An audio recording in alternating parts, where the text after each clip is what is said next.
Hello friends and welcome back to the channel. We are living through one of the most intense geopolitical moments in recent memory, and it's unfolding right now in January 2026. The world hasn't seen this level of tension between allies since the Cold War era. Imagine this: a powerful neighbor tells a longtime friend, "We need your property for our security. We can do this the easy way, through negotiation, or the hard way." And they add, "If we don't step in, our rivals will." This isn't fiction. This is President Donald Trump's latest statement on Greenland, an autonomous territory of Denmark and a key NATO ally. Trump's words have shocked Europe, raised questions about NATO's future, and sparked urgent diplomatic responses. Today, we're breaking it all down, fact by fact, including the real risks, the strategic stakes, and what could happen next. Let's dive in. Main body, Trump's statement, and context. On January 9, 2026, while speaking to reporters at the White House after a meeting with oil executives, President Trump made his position crystal clear. He said, "The United States will secure Greenland whether they like it or not," adding, "I would like to make a deal the easy way, but if we don't do it the easy way, we're going to do it the hard way." He went further. "If we don't do it, Russia or China will take over Greenland, and we are not going to have Russia or China as a neighbor." This isn't new for Trump. He first floated buying Greenland in 2019, but the language now is far more direct, and it's coming right after a major U.S. military success, the January 3rd raid that captured Venezuelan President Nicolas Maduro and his wife on narco-terrorism charges. Trump called this a revival of the Monroe Doctrine, which he nicknamed the Donroe Doctrine, meaning no Russia or China in the Western Hemisphere, and now extending that logic to the Arctic. He explicitly linked it. "We don't want Russia or China there in Venezuela, and by the way, we don't want Russia or China going to Greenland." From the U.S. perspective, Greenland is vital for national security. Its location in the Arctic puts it at the crossroads of emerging shipping routes due to melting ice, rare earth minerals critical for tech and defense, and monitoring potential threats. Trump has claimed Greenland is covered with Russian and Chinese ships all over the place, including destroyers and submarines. Though experts in vessel tracking data suggest current activity is limited, the broader Arctic rivalry with Russia and China is very real.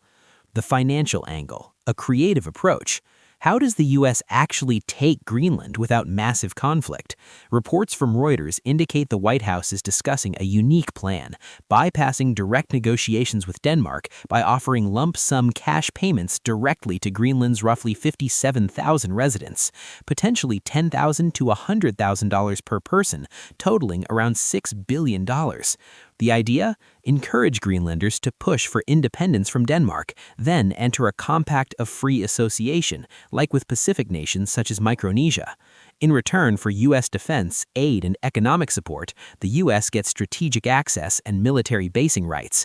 For many Greenlanders, this could be life-changing money, but it risks being seen as transactional or even undermining their long-standing push for genuine independence. European backlash and NATO risks. Denmark and Europe aren't staying silent. Danish Prime Minister Mette Frederiksen has warned that any unilateral U.S. military move would mark the end of the NATO alliance. Adding fuel, Denmark's defense ministry confirmed a long-standing 1952 Cold War-era rule remains in force, requiring Danish forces to immediately defend against any invader without waiting for orders. Media headlines called this "shoot first and ask questions later," but it's a general protocol, not a new order specifically targeting the U.S. On January 6th, leaders from Denmark, France, Germany, the UK, Italy, Poland, and Spain issued a rare joint statement. Greenland belongs to its people. It is for Denmark and Greenland and them only to decide on matters concerning Denmark and Greenland. They stressed collective NATO Arctic security and respect for sovereignty. The Doomsday Plane signal. Amid all this, plus tensions with Iran and ongoing global flashpoints, the U.S. Air Force's E-4B Night Watch, the so-called Doomsday Plane, a flying command center built to survive nuclear war, was spotted moving to the Washington, D.C. area on January 6th to 8th. These movements are often routine for training and readiness, but in times of high alert, they raise eyebrows about preparations for worst-case scenarios. What happens next? Trump has treated Greenland as a foregone conclusion. When we own it, we defend it.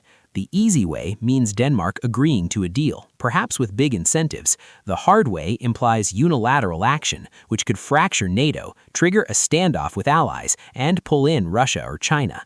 We'll keep tracking diplomatic talks. Marco Rubio plans to meet Danish officials soon, fleet movements, and any updates from Copenhagen or Nuuk. One thing is clear, the rules of post-Cold War diplomacy are being tested like never before.